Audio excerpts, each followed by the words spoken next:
All right, let's just jump right in, because there is this one single question that I think is on everybody's mind right now.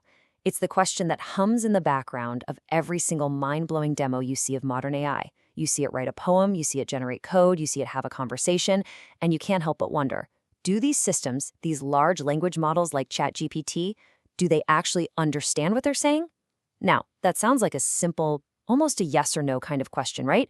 But what we're going to explore together today is how that simple question unravels into one of the most complicated, fascinating, and honestly, profound challenges of our time. We're living in this new era of what some have called radical uncertainty. Even the people who are building this technology, the absolute top experts in the world, are in a state of deep and sometimes fierce disagreement. As one cognitive scientist, Melanie Mitchell, put it, they seem to be at each other's throats over what is actually going on inside the black box of these massive neural networks. So in this explainer, we are going to walk straight into the heart of that paradox. We're not just going to ask the question, we're going to try and build a whole new toolkit for how to even think about it. And this right here, this is the paradox in a nutshell. It's the core of the whole mystery. Because on the one hand, these AI models have a command of language that is, frankly, breathtaking. It feels superhuman. They can whip up poetry that has genuine emotional resonance. They can write complex software. They can produce graduate-level essays on obscure topics in seconds. The fluency is just, well, it's flawless. And yet, on the other hand, they can turn around and make these incredibly basic, almost childlike mistakes about the physical world that are just jarring. The example you see on the right isn't theoretical. It's pulled from real research on self-driving cars. And AI, after being trained on literally millions of images of roads, cars, and cyclists, couldn't tell the difference between a real bicycle it needed to avoid and a flat, two-dimensional picture of a bicycle printed on the back of a delivery van. Now, for you or me, that's not even a conscious thought. We instantly get the context. This is an advertisement, a representation, not a physical object. But for the AI, they were just two very similar patterns of pixels. There was no concept of picture versus reality. And believe me, this is not just a one-off glitch. This pattern shows up again and again. There's another famous example of an AI that was trained to detect skin cancer from photographs, and it got incredibly good at it, better than many doctors. But when the researchers dug into why it was so good, they found something truly startling. The AI had learned that any image containing a small plastic ruler was highly likely to be malignant. Now, why on earth would that be? Well, because dermatologists, when they find a suspicious-looking mole, often place a ruler next to it for scale before taking a picture. The AI never learned a single thing about pathology or what makes a mole cancerous. It just found a brilliant statistical shortcut. Ruler in picture equals high chance of cancer.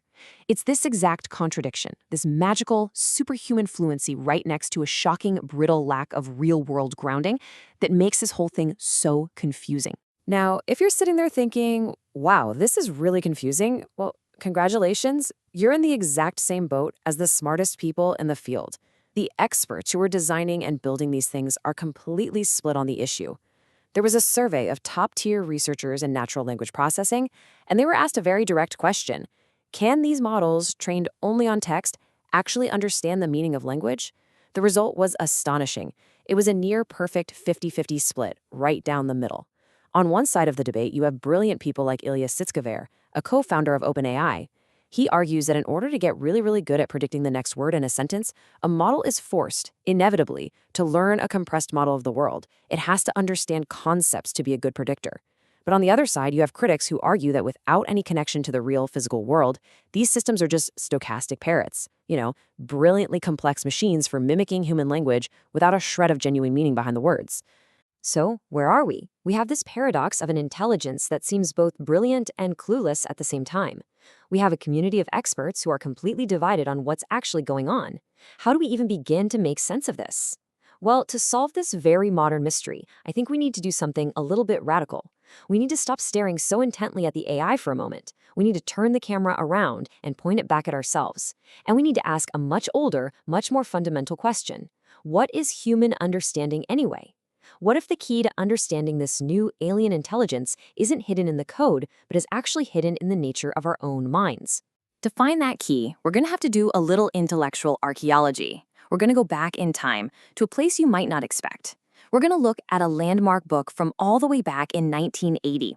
It's a book from the world of linguistics and philosophy that proposed a completely revolutionary theory about how we think, and it might just hold the answer we've been looking for. The book is called Metaphors We Live By, and in it, the linguist George Lakoff and the philosopher Mark Johnson made a claim that was truly radical for its time. They said that we've been thinking about metaphor all wrong. For centuries, we've thought of metaphor as just, poetic flourish. It's the fancy stuff you use in literature to make language pretty. But Lakoff and Johnson argued, no, that's not it at all. Metaphor, they said, is the absolute bedrock of human thought. It is the fundamental mechanism we use to grasp anything abstract. From ideas about love, to time, to arguments, to theories, we understand all of it by mapping it onto things we already know from our direct, concrete experience. The very essence of thinking, they said, is understanding one thing in terms of another. Now, they broke down metaphors into a few different types. Let's start with what they called a structural metaphor. This is the big one. This isn't just about borrowing a single word. This is when we take the entire structure, the whole blueprint of one concept, and we use it to build and make sense of another concept. Think of it like this. You're not just taking one Lego brick from a castle kit to use on your spaceship. You're taking the entire instruction manual for the castle, its towers, its walls, its moat, and you're using that logic to build your spaceship. Let's look at their most famous, most powerful example of this. They identified this deep, mostly unconscious conceptual metaphor that runs through our entire culture's way of thinking about disagreement. And that metaphor is, argument is war. Now, let's be really clear. This is not just a clever turn of phrase. This is a deep claim about the cognitive structure in our brains. They're saying that the very idea of an argument is fundamentally structured and understood using the concepts of war. We don't just use warlike words by chance. We import the entire logical framework of combat when we argue. And once you see it, you can't unsee it. This one single metaphor generates so much of our everyday language about arguing. We talk about our claims being indefensible, as if they're a fortress. We attack someone's weak points. Their criticisms can be right on target. We can demolish their argument or shoot down their ideas. Every single one of these phrases, which we use without a second thought, is drawing its meaning directly from the vocabulary of warfare. But here's where it gets really profound. This is the central point Lakoff and Johnson made. The metaphor doesn't just change our words, it changes our actions and our experience. Because we conceptualize argument as war, we engage in it as if it's a battle. We plan strategies. We see the person we're talking to as an opponent. The goal becomes victory, to make them concede, to win the point. Now, just imagine for a second, a culture where the dominant metaphor wasn't argument is war, but something like argument is a dance. How would that change things? Well, we wouldn't have opponents. We'd have partners. The goal wouldn't be to win, but to create something beautiful and harmonious together. We wouldn't talk about attacking positions. We talk about being out of step or finding a rhythm. The entire activity would be different because the underlying metaphor that structures it is different. Okay, so we're building a picture here. We understand a complex, abstract idea like argument in terms of a more physical, concrete idea like war. But that just kicks the can down the road, right? It's like asking what a turtle is standing on. Another turtle. Well, what's that turtle standing on?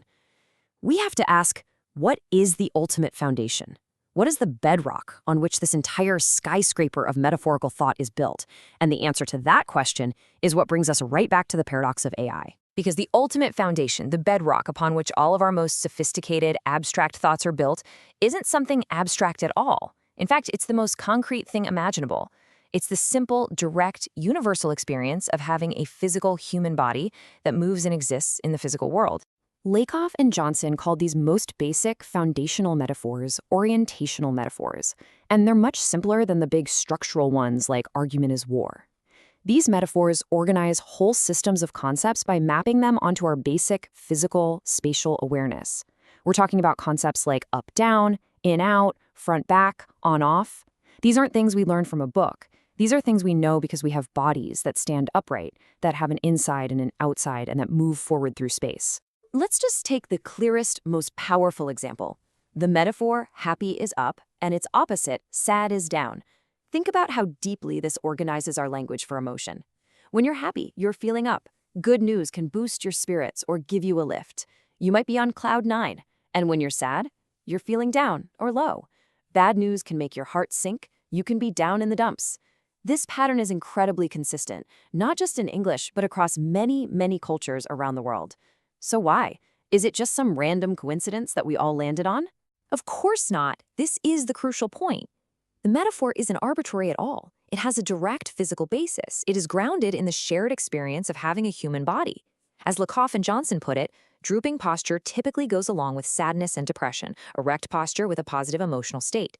Just think about it in your own body right now. When you feel happy and confident, what happens? Your head lifts, your shoulders go back, you stand up straighter. You literally go up.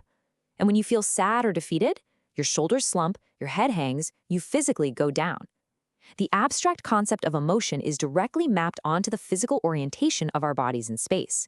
The language we use is basically a fossil record of this physical experience. And once you see this pattern, you see it everywhere you look. Health and life are up, because when you're sick or dying, you are physically forced to lie down. More is up, because when you add more liquid to a glass or more books to a pile, the physical level goes up. Control is up, because in a physical fight, the victor is literally on top of the loser. We talk about being on top of a situation, or at the peak of health, or having a high number of things. Each of these abstract ideas gets its structure from a simple, direct, physical experience. And this leads us to a profound conclusion, one that is the absolute key to solving our AI puzzle. Human understanding, human reason, human thought. It is not some disembodied logical process that just happens to take place inside a skull.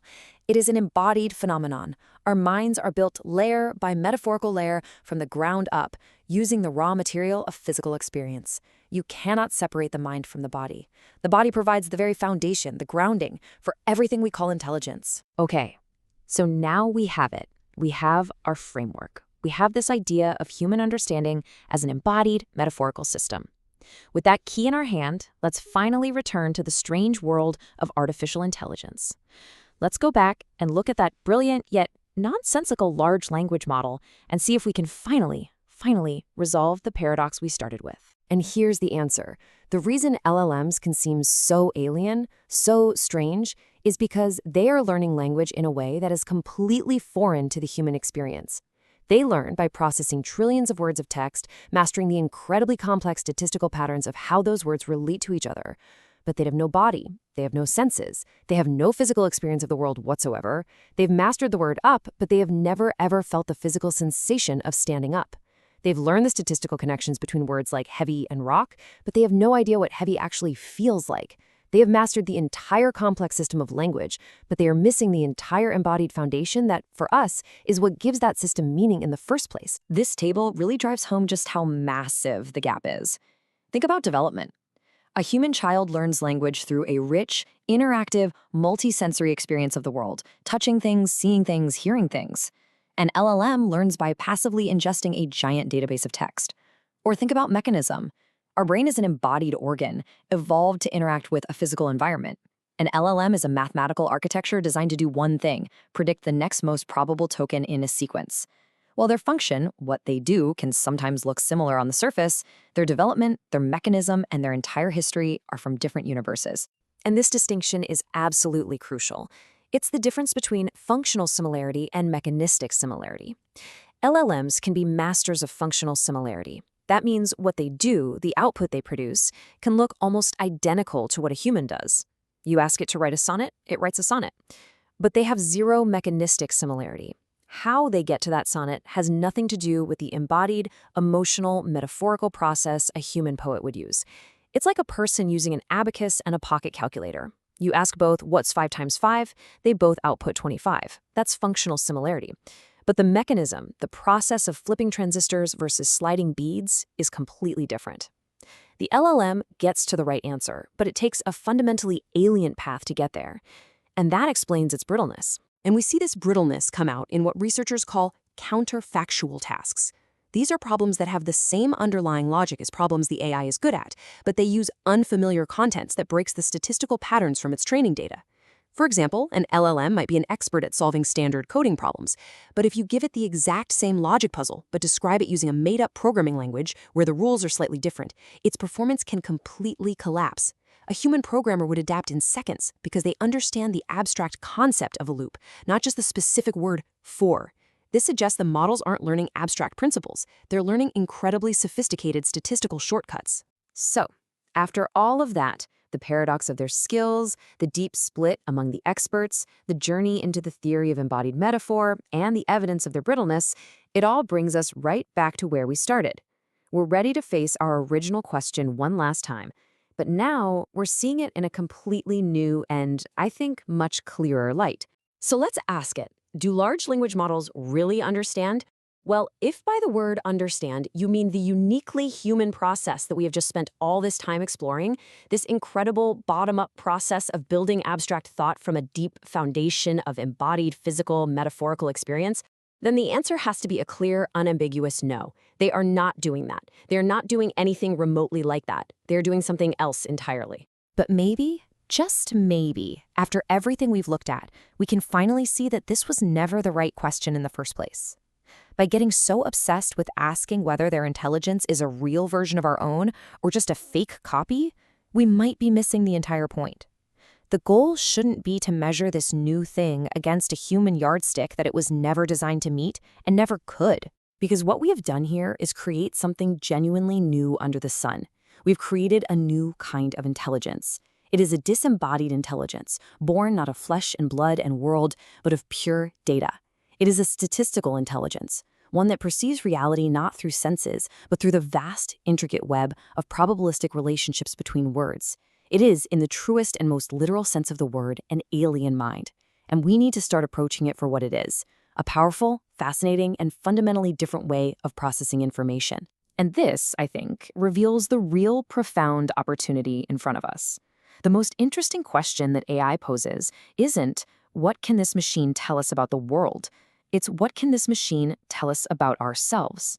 By building a mind that thinks without a body, we are forced for the first time to truly look in the mirror and confront the deep, intimate, and inextricable ways our own intelligence is woven into the very fabric of our physical existence.